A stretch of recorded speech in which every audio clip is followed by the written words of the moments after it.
bersama dengan rekan saya. Hari ini kami akan membantu menjelaskan kondisi Bapak dan langkah perawatan yang diperlukan. Kami juga didampingi oleh perawat Indri dan perawat Uca. Bagaimana kondisi Bapak hari ini?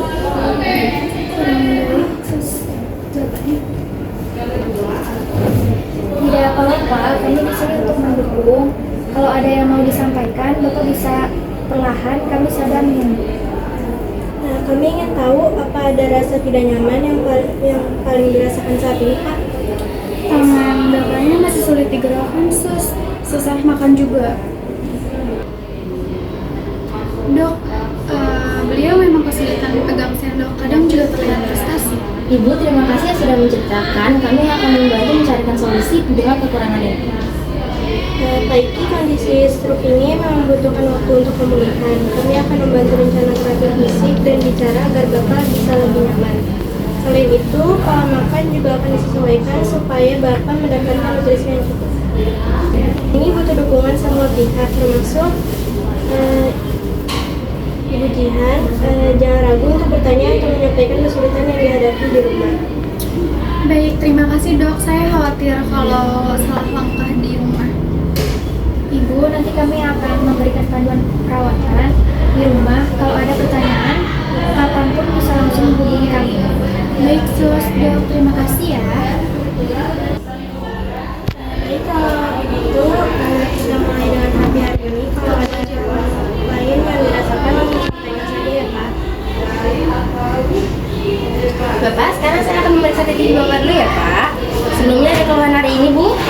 Tidak ada sih, cuma sulit untuk Untuk tidurnya gimana, Pak? Ada keluhan?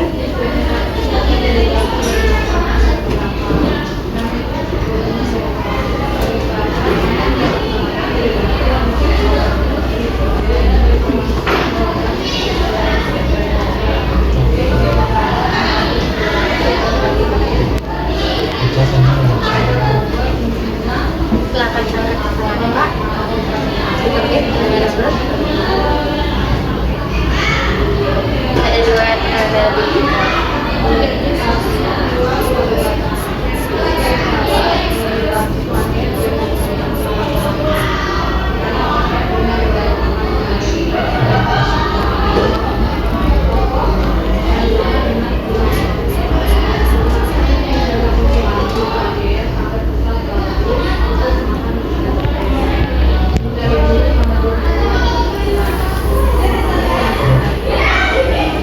darahnya 140/120 ya Pak, agak tinggi. Ibu tolong dijaga emosional Bapaknya ya Bu.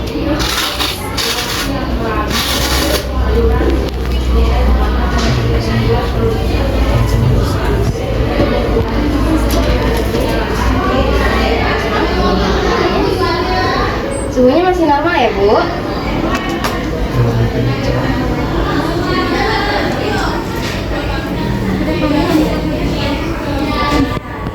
Baik, untuk pemeriksaannya sudah selesai ya, Pak. Nanti kalau ada kendala, keluhan bisa ke nurse station atau mencari yang ada di atas.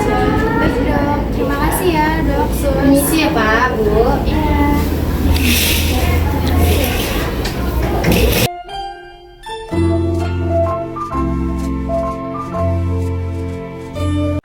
Baik, sebelumnya Assalamualaikum warahmatullahi wabarakatuh. Waalaikumsalam warahmatullahi wabarakatuh. Di sini kami akan mempresentasikan pemaparan tentang status kesehatan salah satu pasien kita dengan inisial Tuan. Boleh langsung saja Dokter Lia pemaparannya. Tuan R memiliki beberapa faktor risiko yang dapat berkontribusi pada terjadinya stroke, terutama stroke iskemik. Faktor risiko tersebut meliputi yang pertama, hipertensi yang tidak terkontrol, yang kedua, usia. Selanjutnya, bagian otak mana yang kemungkinan terkena dampak berdasarkan gejala yang dialami Tuan R, yaitu bagian otak kiri, bagian lobus frontal, dan parietal kiri. Dia mengontrol gerakan motorik, fungsi sensorik, dan produksi bahasa. Selanjutnya, gangguan pada bagian otak tersebut dapat menyebabkan gejala-gejala yang dialami Tuan R seperti yang pertama, pelemahan yang dialami Tuan R pada sisi kanan tubuh menunjukkan adanya gangguan pada korteks motorik. Di sisi kiri otak, setiap sisi otak mengontrol sisi tubuh yang berlawanan. sehingga kerusakan pada korteks motorik kiri akan menyebabkan kelemahan atau kelumpuhan pada sisi kanan tubuh. Yang kedua, stroke dapat menyebabkan kesulitan dalam berbicara, afasia ekspresif, atau kesulitan dalam memahami pembicaraan. Tuan R kemungkinan kesulitan mengucapkan kata-kata atau menyusun kalimat dengan baik.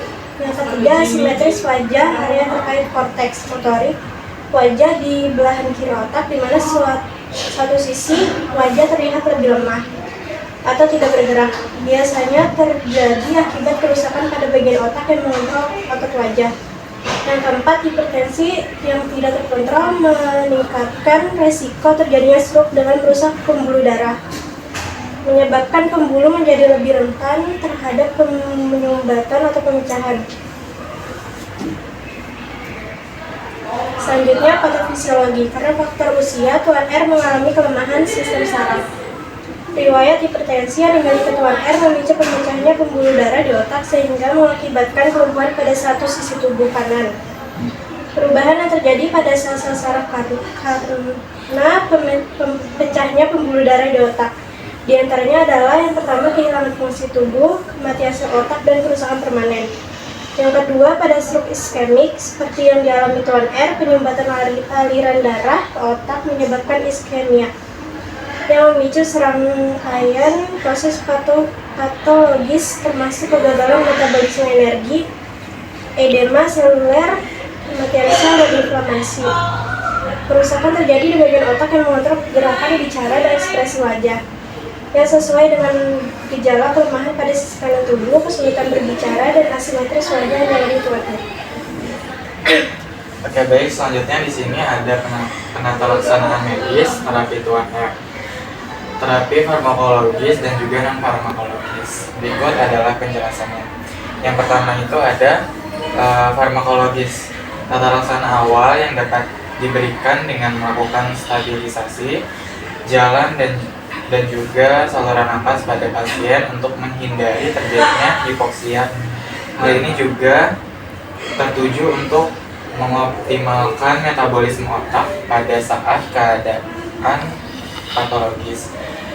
Diperlukan juga pemberian oksigen apabila saturasi oksigen pasien kurang dari 95%. Manajemen awal meningkatkan darah yang tidak terkontrol, memberikan obat anti-hipertensi, kerja cepat dengan target tekanan darah kurang dari 140 ke 90 mmHg.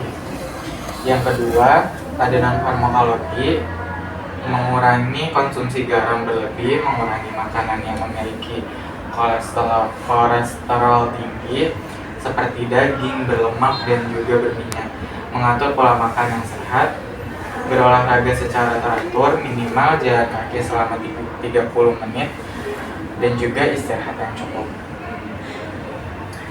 Lalu di sini ada perawat memiliki peran yang sangat penting dalam memberikan perawatan dan juga dukungan kepada Tuan R selama fase akut dan rehabilitasi pasca stroke.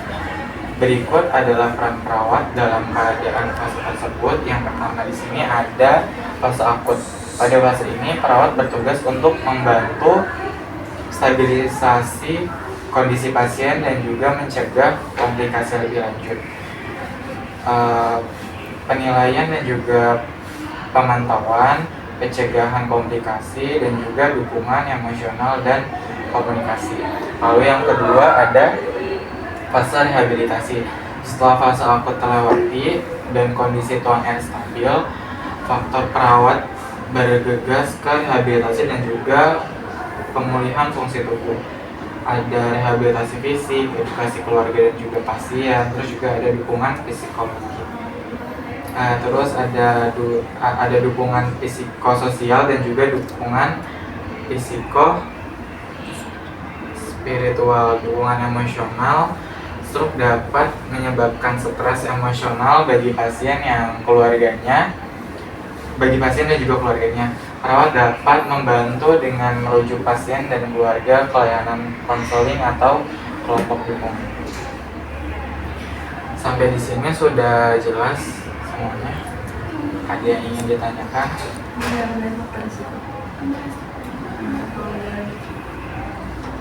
Aku mau nanya, Faktor resiko dari stroke tuan R itu apa ya? Untuk faktor resikonya sendiri di sini, eh, faktor resiko yang dapat diidentifikasi untuk mencegah gangguan sistem saraf seperti stroke meliputi yang pertama itu ada hipertensi atau tekanan darah tinggi, yang kedua ada kadar kolesterol tinggi, yang ketiga ada diabetes, yang keempat ada merokok, yang kelima gaya hidup sedentari, yang keenam ada obesitas, terus juga ada stres, yang ketujuh, yang kedelapan ada aritmia atau misalnya Leber atrium. Sudah jelas? Ada lagi yang ingin ditanyakan?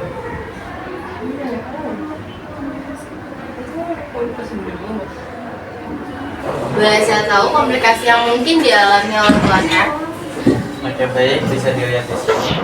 Komplikasi yang dapat dialami tuan R yaitu bisa disebutkan ya.